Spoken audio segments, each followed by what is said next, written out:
Horizons, unlocking the potential of cannabis without touching the plant. My name is Attorney Cherise Hale. I'm affectionately known as Queen in the cannabis industry.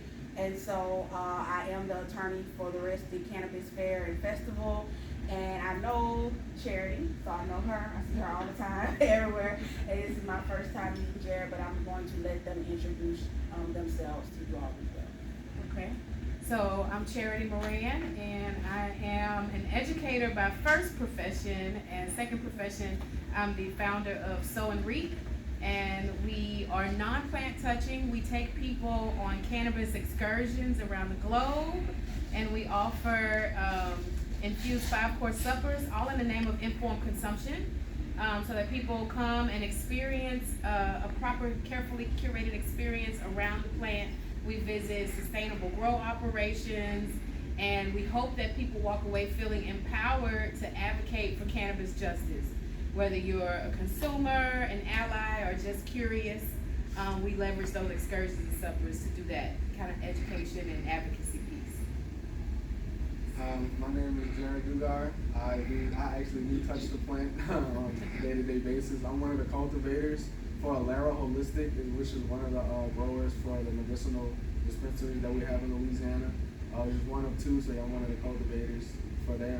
I also have my company called Nothing But Motion LLC, and I just focus on extracts and edibles, and I also do a lot of promotion and just advocacy for the cannabis in general, just to educate people about all the false narratives and just help everybody feel more comfortable about using it. And just to piggyback, what I do is through my firm, Belter Law Firm, that's Louisiana French for Beautiful Earth Law Firm, I make sure that everybody remains in compliance with the ever-changing laws that we have surrounding whether it's marijuana or whether it is hemp. The laws change. Literally, we could talk about something today and we can wake up tomorrow and the laws will be different. So I make sure that everybody stays on top of what they're supposed to do. And I really just keep it real, okay? I keep it all the way real about the cannabis industry, even though we're in the so-called legal side. It's technically still what people know as the game, okay? And so I just let people know the game that comes along when you're dealing with legalities. Because there's even more games that comes on the legal side than I actually prefer my people who are actually in the street. I really do. Versus a lot of the people that I deal with on the opposing side who are in the legal industry. There's a lot of loopholes, in the law that people kind of like to play around with and get away with. And some of my clients, they don't know of those games. And so I help them to the best of my ability realize what's waiting for them before they get caught in those legal traps with contracts and, things of that nature, and also criminal law as well. Yeah, you definitely, I've learned a lot from your webinars and informationals around like protecting intellectual property. Yes. And, securing digital real estate and, maintaining that properly, because that's the business aspect as opposed to like just the word of mouth of the street industry, and things of that sort. So yeah, she's a wealth of knowledge, to be honest. But when we think about without touching the plant, there's so many opportunities in terms of like I like to use the analogy like during the gold rush. Sure, the miners made a lot of money, but it's Levi Strauss and folks who created the overalls and the picks and the axes, who have that longevity now. Like Levi's still around. Yeah, and he's actually in the hemp industry now. He's in the cotton with the hemp to make his, well, not him, but his company to make the jeans. So he's now in, Levi Strauss is now in what we call the green rush. And he's going to be here to stay, just like he was here to stay in the gold rush. So when we talk about actually not touching the plant, that's what it's called, ancillary businesses. So technically, my law firm is an ancillary cannabis business because I'm not growing, I'm not producing, I'm not extracting or anything like that, but I'm adjacent to everybody who is doing so. So I'm providing them a service.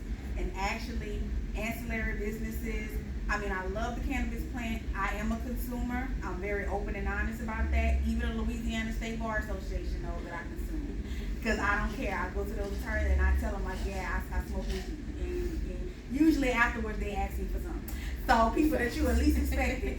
But my favorite are actual ancillary businesses because I know the longevity that comes along with being an ancillary business and being adjacent within the cannabis industry as well. And you can do both. You can have a plant touching business and you can have an ancillary business as well. So most of the big multi-state operators that we see, such as Cookies or Madman, they've gone downhill. They're filing for bankruptcy now. But True Leaf and all those others, they have ancillary businesses. You may not hear about it, but they do. And so that's how they maintain their longevity within this industry. So it's so much that you can do. Say for instance with Charity, what she does is even though she has the aspect of the suppers, the infused suppers and dinners, that's still an ancillary business because it's a travel company essentially and an event company. So it's just so many things that you can do. What our organizer's doing, Ms. Jessica Potts, this is an ancillary event. She's not touching the plant, she's not selling anything, but she's putting together a cannabis and hemp event. And you see everybody who's down there, everybody who's out here. We're gonna have more people later on. And I don't know if you all have heard of MJ Biz. They're really large on the West Coast in Vegas for their event that they do about every November. They're like one of the more well-known events and conferences in the cannabis industry. They deal with hemp, marijuana, and now they're even getting into the psychedelic side. But they made their name off of not touching the plant. Like, there's nowhere that you can really go in the cannabis industry without hearing about MJBs and being at that event. So it's kind of like the Grammys for the cannabis industry.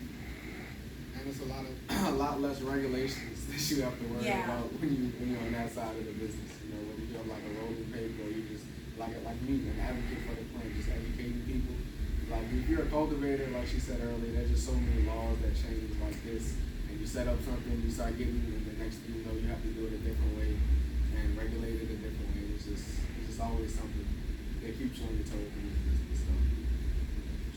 I like to tell people to think about, like, what do you like about cannabis, or what are you already good at in another arena, and how could that mesh? So, like, for me, I was an educational consultant. I teach teachers. You know, I was a geometry teacher to begin with, and so that's like the ultimate field experience. You know, you come on a field trip with us, and we go to these cannabis-based places, and you know, have ultimately a great adult field trip. So it's like, what do?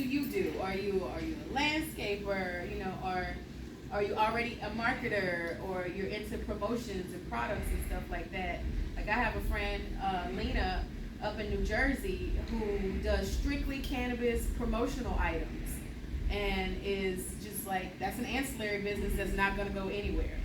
So everything that needs to be branded, from hats to t-shirts to cups to bags, you know, that's the avenue. What do y'all like to do? How do you like to consume? Do you smoke it? You bake it? I haven't used marijuana in years until today. I cannot smoke it or bake. Okay. So right now She had it's lung cancer. edible. Absolutely. She did edibles one time in Colorado. Mm-hmm. That was the best sleep she had. See? But because of drug screen, you know, she's too scared to. Are y'all, are you a medicinal patient in the state of Louisiana? You are? Yes, Okay. I'm not yet. But we have doctors here Yes. who can provide you with that, and definitely But, just but my question is, I used to, I didn't start using cannabis till I was college in 2005. And I can't afford it, so I grew my own. I grew my own in a little closet, 4x4. Absolutely. And once it became legal, about 3 years, I quit my own all the way. Yeah. And I like that it's guaranteed, you know, from a pharmacy. I like that, right? Still hot, but I want to grow my own. And I have a lot of property. I own property in 2 parishes. And I live on 2. I got 40 here, and I got 4 here that were fields. Yeah. And I'd like to be able to, what would it take for me to put my property up to, for somebody to put license? Like you say, don't touch the pot. I have the property. Well, I can say this, there are a lot of, especially since the laws are kind of getting to where we need them to go, there's a lot of companies such as mine, Alera Holistic, that are keep expanding their business. Like we're about to do a 60,000 square foot renovation. So that being said, like companies like us and Good Day Farms and Teleleaf, they're gonna be looking for people like you that have properties. Yes, how would I get on the list? You would probably just have to contact those companies like directly and just like let them know that, hey, I have a property wherever it is and I'm looking to. The city won't give me an answer. No, the city is not gonna give you an They're not answer. gonna give you an answer. You just have to contact What's them. gonna happen, and I'll give you my card, cause I'm actually doing, for everybody I'm coming in contact with today, I'm doing, money off of my consultations. So you can, get with me and we can discuss that, cause I'm actually working with somebody right now in North Louisiana, but he's getting on the hemp side with growing. And what we actually had to do with his land, it was heirs property. So what we had to do, we had to actually go through successions first, and I know that's not gonna be a It's situation mine, with you, it's it's in your City name. Lafayette property, Yeah. City Lafayette. So we had to go through the successions portion with him, then we had to do an active donation, so now the land is officially in his name. So now we can go to the parish and the city and get the permits and everything. I can't even keep animals on this property because they zone me out. Okay, so we'll have to It's open. talk about that, cause the zoning is gonna be an issue. It has to be zoned correctly, so this guy who I'm working with in North Louisiana, you know, that's rural, so nothing is really up that Bossier area. Oh, I got some rural 40 So- acres. Okay, so if you have something rural, Yes, but in, Evangeline Parish. that's fine, it don't matter what parish it's in, as long as it's zoned correctly. So the thing is, Or they don't even have an address on the 40 that's acres. fine, we can get an address, go to the tax assessor, the I pay further taxes every away, year. yeah, the further away it is from schools and Oh, it's churches nothing there, and there's not no things, McDonald's, you that's hungry the over there. best situation. So I'll leave my Check it out. card, actually, I'll But I do wanna that. be able to make money with it without putting my hands on it. It sounds like they were saying that you were probably, with proper counsel, Right. gonna be better off instead of going through the city, going But they won't directly give to me the an answer. company. No, they're not gonna give you Yeah, any. you have to go to the companies like Yeah, you're not, example, you have to do an agreement and everything, so you actually have to see if that company is going to even agree to, it's saying Cyber Monday, but that's not what that is. But, this is my contact information, but Can we take a picture of that? you're not gonna get an answer from the city, cause what you need to, what we all have to realize here, they don't want this to happen, okay? So Right. even just having this event, y'all, it was And they hell and have high UL's water. extreme new farm Yeah. right there. Yeah. That big I caught- greenhouse, I can't have my big greenhouse. Yeah, but they have certain, you know, educational licenses and, you know, That's research what I know, licenses. that's why I need a lawyer. I That's why I'm essentially, here. well, I'm here, I essentially, they tried to give me hell, I didn't catch, they tried to give me hell just for this event. But then when I actually showed up in person, down to the mayor's office, say, no, y'all need to sign this so we can have this event this Saturday. I was professional, but I had to actually show up in person for them to see how serious I was as an attorney for this event to go on. Okay, so we have to realize who we working with. You know, we have people who work for these city parishes or even these state government parishes, and they still people. They still have their biases, they still have their own personal stigma, and they don't want this to Oh, they happen. don't So want they're it at gonna all. do whatever they can to try to play mind games with you, to try to play administrative law games with you, to try to get you to back out, okay? So as long If as you the go law. back a few years, they kept gambling on Lafayette Parish. Oh, yeah. I mean, it's moved to the racetrack. Just Yeah. 20 miles. Evangeline down, yeah, I know, I got That's- people. well, it's-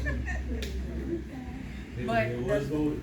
The further away you have land from schools Oh, yeah, and yes, churches and everything, the more rural it is, the Thoroughbred. better. So Thoroughbred drive. yeah, when you're It was next to the dealing, racetrack. yeah, It was a horse farm. yeah, when you're dealing with Right. actual city Everything. parish stuff, that's not really gonna be a good place, but But grow, I'm a, Yeah. but, yeah, anybody else? I have a couple more questions. oh no, it's not possible. No problem buying from my dispensary.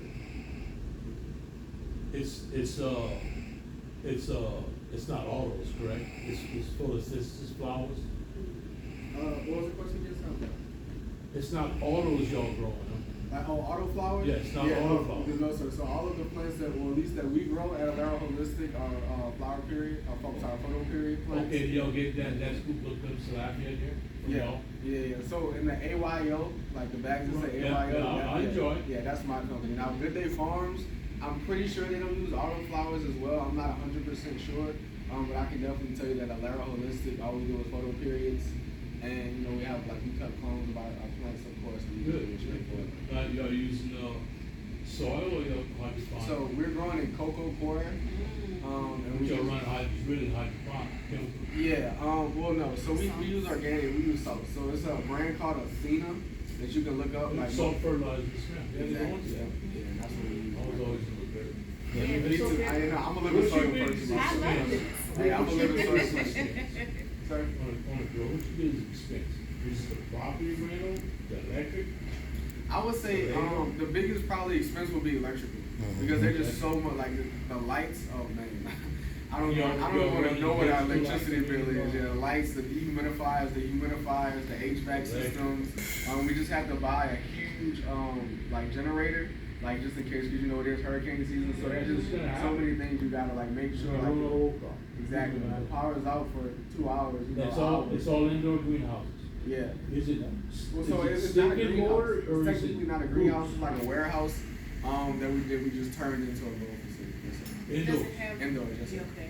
So I had a friend, you were talking about like hurricanes and things of the sort, with, I wanna say, Parallel Soterra in Florida, and whatever hurricane, maybe 2 falls ago hit, it took their power out and they lost like $1 million in a crop that was on the drying racks that got moldy because of too much humidity. That won't pass. Yeah, Gotta go. yeah, yeah. So you there's a just have lot to of waste risk. it. Okay, so there's a lot of risk in growing, so that's why I But the try rental, to. the rental's there. The Yeah, land's there. absolutely. Yeah. That's all I wanna get in there. Yeah. Touch nothing, no risk on me. You would be equivalent to the people who have the land that they put Verizon towers on. Yeah, Correct. yes, ma'am, That's exactly. it. Correct. Like my 40 acres So is it's next to very- AT&T absolutely, yeah. tower. Yeah. It's all part of that. You're just you know? gonna be Nothing's essentially there. leasing, so. And so right now they actually have the bill up. They're trying to have more licenses for cultivators out here. And actually, like they just had a big step, so they took the power board license from the schools. At first, it was Alera Holistic was working with Southern University, and Good Day Farms was with LSU. But now they took the shares out of them, so the companies hold, you know, like they own it. Instead of taking it out of the universities. Yes, sir. Yeah. So That'd that be being said, we're about to good for us, more expand. licenses. Exactly. How would it affect like a poor little homegrown like me? Honestly, sir, for us, When it's gonna come, cause I can't compete It is against definitely gonna Popeyes. come. I have a chicken in my yard, but Popeyes is still in town, Exactly. you know? honestly, for But small people- growers, it's gonna be. I'm sorry. No, go ahead. I was about to say for small growers like ourselves, it's really just gonna be more hobby based and more like personal. You know, you can grow your own medicine. You know exactly When what's can that going be into. legal with that, the homegrown? Hopefully soon. Like honestly, they just shut down the bill. It was supposed to be like if you're a medicinal patient, you can grow up to. I think it was like 6 plants per I thought it was household. fair. They passed the first thing. I shut down. One rec bill for cultivation for homeowners, and I'm not sure exactly where they are in the process of like finalizing it. Hopefully it doesn't get shut down again. But, you know, Yeah, I'll take it. we got some people that are very much against cannabis. But I will not grow illegally, you know, cause I don't want to be a felon. Right. It was always nice and quiet, but now they're giving me a chance, hey, you can be a felon, you can be legal. I'm being legal. Or even maintain the property, I don't know, as a hemp farm. Yeah, so And then flip the switch when it's switching. So what I try to tell a lot of people is to start with the hemp, because when you get into the hemp, it's more cost efficient for you to enter into the hemp industry, but it's still money. So a lot of people think that hemp, you don't have to pay money to get into the hemp industry, But you still do. Gardening can see y'all set up. I'm sorry, can you repeat that? The system can. Yeah, so the infrastructure, so once it does become legal for, you know, the mom and pop growers to be able to do their home grow or their small scale growth, you already have the infrastructure, you already have the clientele, so you can literally just take Get in the for the money that price you drop. have and just move through, you know, vertically. And it's not really gonna be an issue versus I have people say, well, I'm just gonna wait until marijuana. I said, okay, you're gonna turn into a bag of bones, but you're not gonna have the money. I'm fixing it up. No matter what you think. And it's gonna be too saturated. Yeah, it's gonna be too saturated, you're not gonna have the money, you're not gonna have any clients, and most people, they don't know how to grow. Let's just put it like that. You know, Well, it's they 24-hour job. don't know how to grow, and they, for some reason, you know, there's people in here, what I like to call, let me go back to this.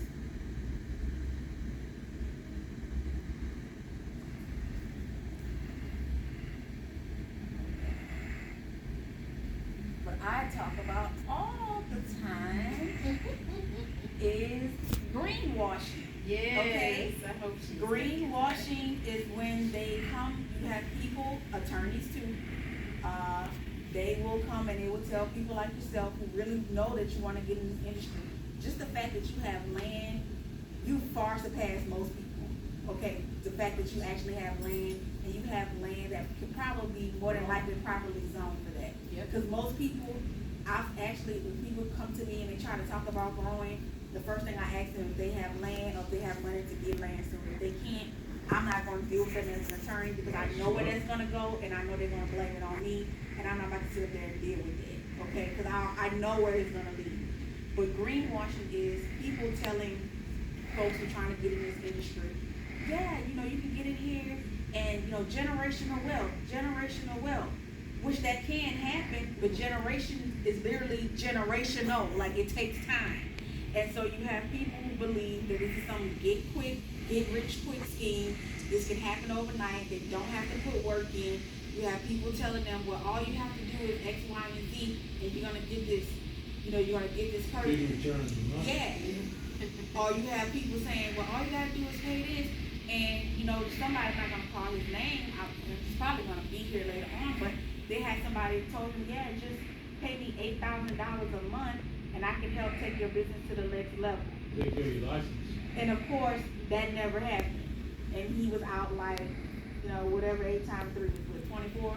And so, 24 grand. You know, it's just a lot of lies, a lot of greenwashing. You have people who are telling folks that nothing can go wrong with actual cannabis consumption. I know how I am now. For some reason, I had COVID. I caught COVID like last year. And after I caught COVID, I had to scale back and go to more CBD heavy products because now if I do THC, my anxiety goes through the roof and I feel like I'm about to die, okay? But you have some people, they have But like underlying health issues. They may have, you know, maybe been diagnosed with bipolarism, schizophrenia, or they just gonna spaz out, okay? But you have people telling people, you know, just smoke some weed, you'll be fine, or just take these gummies. You have these extractors.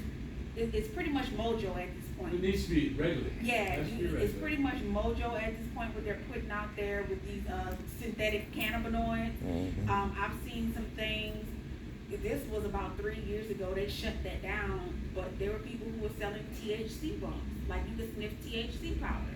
Then I've seen little vials of this clear liquid That's why I don't, that's why. called liquid I'll terpenes. go And I'm do- saying, okay, I know this is pretty much PCP, you know, in another name, because I know people who have, you know, smoked PCP, whether it was the angel dust form or whether it was the liquid vial, and you know, you telling people dip your blunt or your joint in this liquid vial of liquid terpenes. I'm Get like, your high. what is going on Get here? your high. You know? I'll pay my $60 to get my little half quarter Jack Yeah. bottle. Yeah. And have her hold it for me. I love You Jay know, Everett. and make it, And she you tells have me, people take it. thinking I said, there no, I there don't was need it. a huge he was like, they used to talk about, I don't know if y'all heard about him, the Ghanaian guy who like lost his mind now. He was a With big PCP? time, no, with meth, but he Oh, was, I can imagine. he was known in the cannabis industry as the first and the youngest African American man to have so many dispensaries for marijuana. Eventually, something happened. I don't know. I'm not making an excuse for what he did, but he started Nope, holding his that's what employees hostage. He started sexually assaulting his employees. He started sexually assaulting women who would come and What he made him do tour. that. Exactly, that was him. No, it was him. You're right. That was him. Exactly. And then it was bad. So he lost all his licenses. So I'm saying all that to say is people greenwash a lot and they make it seem like these things don't happen. And the fact that y'all didn't hear about that, that's greenwashing. Because he posted those videos online, and you still had people saying, well, we need to pray for him, something's going on. And I'm like, this guy is a predator. You know, he held his employees hostage. He sexually assaulted women who were touring his dispensary. You know, meth or not, he don't need to be in this industry. And so we have a lot of that going on that people don't like to discuss in the cannabis industry, and that actually fuels the fire for the legislators to say, you know, especially in the South, we don't want this to go through. Because as long as we have people who are just lying about actually what's going on, or they don't want to address it, we're going to have these senators and these representatives saying, well, this actually happened. You know, what about this news report? They had a little boy, an 8-year-old boy, he died of, his death certificate says THC toxicity. Wow. Because his mom, just trifling, you know, a deadbeat mom, and she left out Delta 8 gummies. And because it was packaged like cartoon and candy, a little 8-year-old boy, that's what it is. And so we have all of this going on, all these unregulated hemp products, especially. Well, let me tell you a quick story. It's just disheartening. When we walked in, they gave, look, you eat your bottle. I said, it still has THC. But okay, so I looked at it, and had a stick over the front. Now, it was sealed. I started looking, oh, dude, no, they don't have nothing over here. So I went to the booth that made it. Oh, put a little stuff in there. I said, oh, you can have it, brother. It's not regulated. I don't want something that's not regulated. Yeah. So you're right, you gotta keep have control of the every right. regulation. That's what the people need to demand. We want this to be Regulated. regulated, because you have situations. I got a call about 4 months ago, because I have clients all over the United States. So they were on the East Coast, and I think in like Boston. So they were having some type of event, and I'm not an edible person because I really eat food. Like I eat borderline binging, probably TMI. So I know that's not going to be a good experience for me if it's infused. I know it's not. And then I have gastrointestinal issues where my liver doesn't metabolize like most regular people does. So when I ingest in that form, it just takes it to the next level. It doesn't matter how long I wait, how little I take, I'm literally going to Pluto off of edible. So I know that I'm not an edible person. I have to actually smoke it because I can actually gauge how much I'm smoking at that time. But I got a call about 3 months ago. There was this event in Boston, and all the food there was edible, infused. They even infused oxtails. Okay, and I'm like, it do, but it's still ridiculous though, because it's like if you have an infused oxtail, you have an infused macaroni and cheese, you have an infused greens, you have an infused lemonade. Guess what's bound to happen? And guess what happened? They had to call an ambulance because somebody went there. That was his first time, and he didn't know any better. And the people around him was just saying, yeah, you're gonna be okay. It's just weed. No, he had to go to the hospital. They had to call an ambulance, and people have adverse reactions, to the plant. And that's why you really just gotta educate yourself on what you're taking, what you're consuming, and then like she said,